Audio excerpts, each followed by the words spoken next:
Careful, you'll slip, fall, and die on those slippery slopes. The first time I crossed a street by myself, as in without one or both of my parents present, I was 17. My parents warned me that the outside world was dangerous and that if something were to happen to me, I wouldn't know what to do. According to my parents, kidnappers, murderers, and kidnapper-murderers lurked on every corner of our small suburban town where, statistically, my chances of becoming the victim of a violent crime were less than my chances of being allowed to cross the street by myself, or, more importantly, being allowed to sleep over at Taylor's house. "What if something bad happens?" my dad argued when I asked why I couldn't spend the night. My mom agreed with him. "She lives too far away." Defeated, I looked out the window at Taylor's house across the street. I imagined what it'd be like to paint your best friend's toenails mystic purple at midnight while telling her your deepest, darkest secret. "This, I'd confess between coats of paint, is my first time over at a friend's house." I stopped receiving birthday party invitations after around the 4th grade. I blamed it on the fact that I didn't understand basic social dynamics, but more on the fact that I became known as the girl who would bring her dad to your birthday party. The few parties I did attend, my dad stood next to me at all times, arms crossed, warning me of all the ways you could accidentally die or hurt yourself at a kid's birthday party. There was the cake you could choke on. There were the patio steps you could fall on and crack your head on. One year, at my friend David's birthday party, when everyone ran upstairs to see my friend's Pokemon ball, I followed, ecstatic, but something stopped me. I didn't know what it was until I turned around and found my dad pulling me back, as if stopping me from walking off a cliff. "Stay here," he warned, and we sat on David's family's ugly floral couch, listening to my friends upstairs opening and closing the plastic Pokemon ball. I pleaded with my dad to let me join them. "Do you know what a child molester is?" he asked me, as I heard David's faint voice upstairs explaining to everyone the mechanisms of his toy. My dad explained to me that there are sick people in the world. Very sick people who like to put their hands in your pants and then cut up your body parts into tiny little pieces that fit in a garbage can. There could be one hiding upstairs, he told me. A creepy uncle or something. I imagined my friends being chopped up into bite-sized pieces that could fit and be hidden inside David's Pokemon ball. I wondered if we should rescue them, bring them down to the safety of the ugly floral couch. But just as fast as I'd had the thought, everyone came down, all in one piece, completely intact and untouched. From there, I was permitted to take approximately 5 stiff and awkward supervised jumps in the Jolly Jumper outside before my dad said it was time to go. By the time I reached my preteens, I'd finally negotiated myself the privilege of a play date. I'd never been on a play date before, that is, one that didn't take place in my own home under my parents' supervision. At the time, my parents' stipulations were that, 1, I could only go to Taylor's house across the street. 2, I had to bring a walkie-talkie with me in case I needed help. 3, I had to be escorted across the street to her house. No walking there or back alone. I could get run over and die.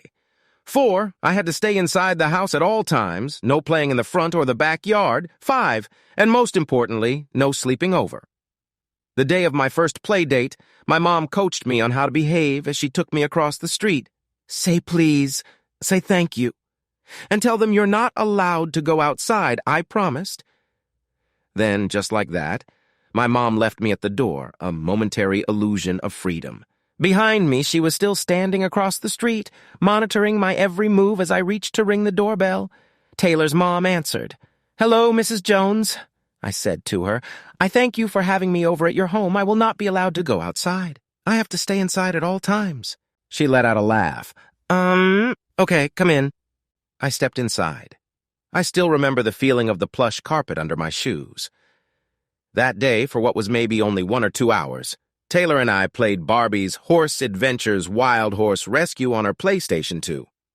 I still remember the feeling of the plastic buttons under my fingers, helping Barbie locate her missing horses, horses who'd gone missing the same way my parents claimed I'd go missing if I ever left their sight. Before this, I'd never been on my own before, aside from when I was at school or running through the sprinklers, supervised through the window in our fenced-in backyard. Up until that point in my life, playing Barbie's Horse Adventures Wild Horse Rescue an entire 20 feet away from my home was the most exhilarating experience I'd ever had. We could have stared at her living room wall, and it still would have been just as exhilarating to me, but eventually I wanted more. Playdates across the street weren't enough. I was almost in high school, and I wanted a sleepover. I negotiated with my parents, though my first several attempts failed. I made PowerPoint. I used the ethos, pathos, logos thing I learned about in language arts. None of it worked. Then, one day, I got a yes. I didn't know how or why. All that mattered was I got a yes. I thought about that sleepover every second of every day in the week leading up to it. I packed my cat pajamas in my pink suitcase a week in advance. Then the night of the sleepover, things got even better for me. My dad had good news. "What's the good news?" I asked, pink suitcase in hand. "We're going to the movies tonight. We're going to see Chicken Little." In my house, going to the movies was like dining out, a rarity reserved only for the most special of occasions. "So," my dad said, "you need to call your friend and tell her maybe another time." I was upset, but the thought of going to the movies on an otherwise unofficial holiday kept me from screaming. "Okay," I said. I called Taylor. "Sorry, I'm going to the movies tonight. Another time." Then I hung up, and as I went to put my suitcase away, my dad had more news.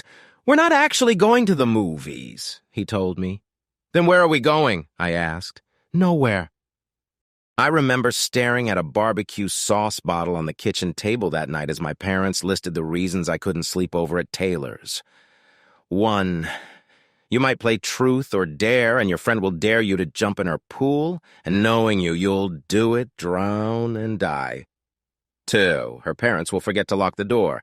How do we know if her parents are the type of people who lock their doors at night? 3. If the doors are unlocked, someone will come inside at night when you're sleeping and take you. We'll never see you again. 4. If something bad were to happen to you, you wouldn't know how to handle it.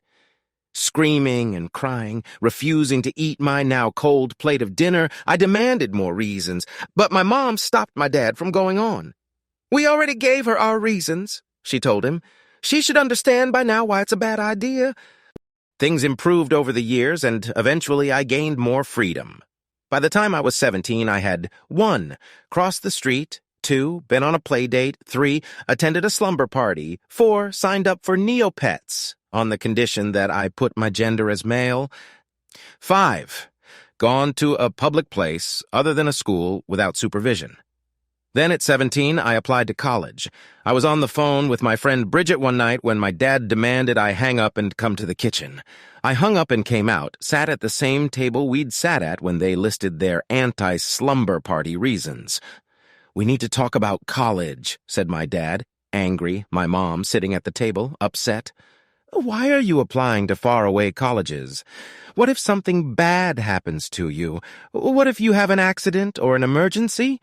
What are you going to do if we're not there to help you?" "Maybe you can go to the local community college, and your mom can drive you there," he added. I hadn't been allowed to drive alone yet. I had my license, but I wasn't allowed to use it. After more negotiations, we settled on a school, not too far away, but also not too close to home. I was even allowed to live on campus. But my first year of college, something strange happened. My parents' paranoid voice chattered in my head most days, reminding me that I didn't know how to do anything on my own. "Do you know how to use an ATM?" I asked my roommate one day. "Or how to get to a class? I don't know how. I actually don't know how."